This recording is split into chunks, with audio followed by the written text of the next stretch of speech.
Under a sunny sky, peace and joy abound. Hope and vitality can be felt everywhere. The movement of heaven is full of power. The superior man thus makes himself strong and untiring.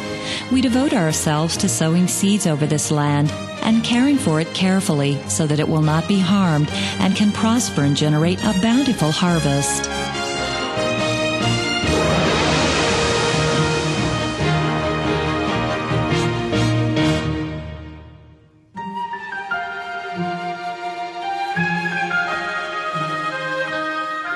When Dr. Sun Yat-sen founded the first Asia Democratic Republic in 1912, the construction of this Baroque building was already underway. The control system in China can be traced back more than 2,000 years to the Qing and Han dynasties. After founding the Republic of China, Dr. Sun Yat-sen established a constitution of 5 powers that integrated Western government systems and China's own traditional institution. That is, examination and control, or supervision, were added to the executive, legislative, and judiciary power system in the West. According to the Constitution, the Control Yuan shall have 29 members, with one serving as president and another as vice president. Their 6-year tenure is provided for by nomination by the President of the Republic of China and parliamentary endorsement. The Control Yuan also has a Secretary General and a Deputy Secretary General, as well as 4 departments, 6 offices, and 7 committees under their guidance. Meanwhile, there is a Ministry of Audit placed under the Control Yuan. The Auditor General also serves a 6-year term upon presidential nomination and parliamentary endorsement. The Control Yuan is the nation's highest supervisory organ. Its one and only purpose is to serve the people. As respected members of the community, Control Yuan members are responsible for upholding a disciplined bureaucracy, protecting human rights, and responding to people's complaints. As protectors of human rights, they carry out the duty of supervising the government's personnel, administration, and finances.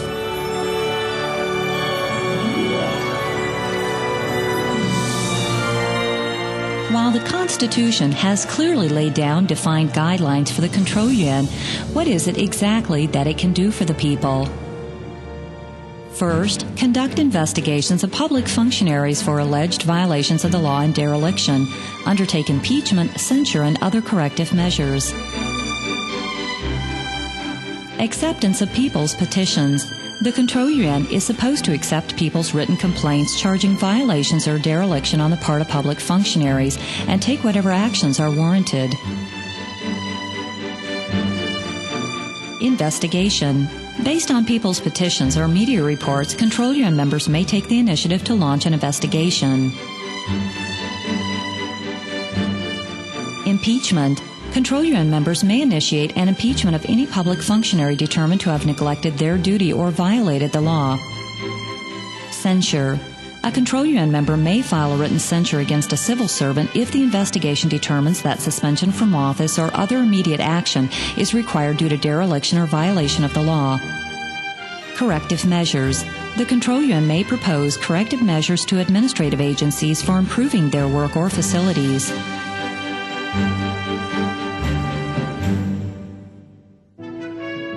Circuit supervision, invigilation, and audit.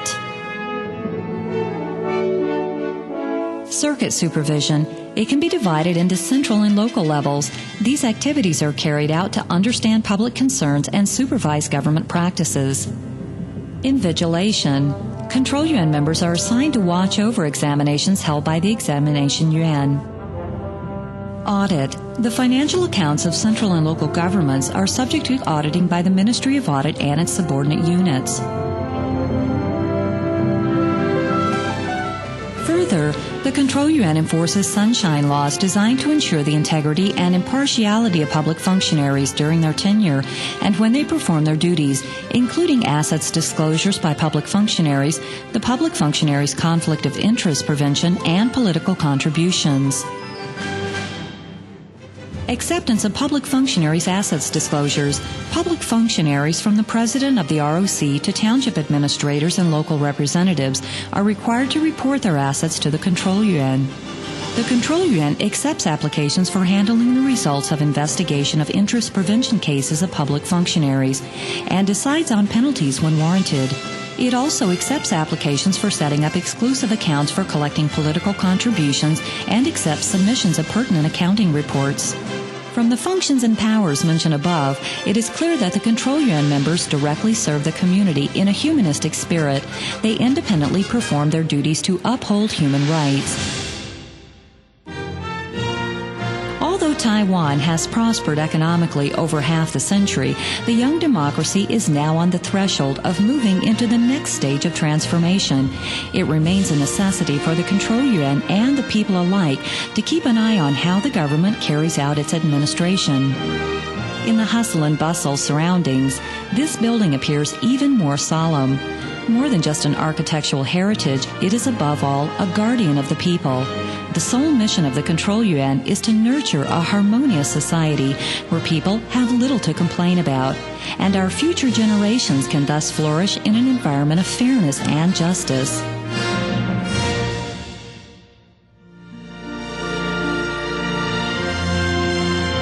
Honest, just, wise, and compassionate, Control Yuan members stand tall as our guardians.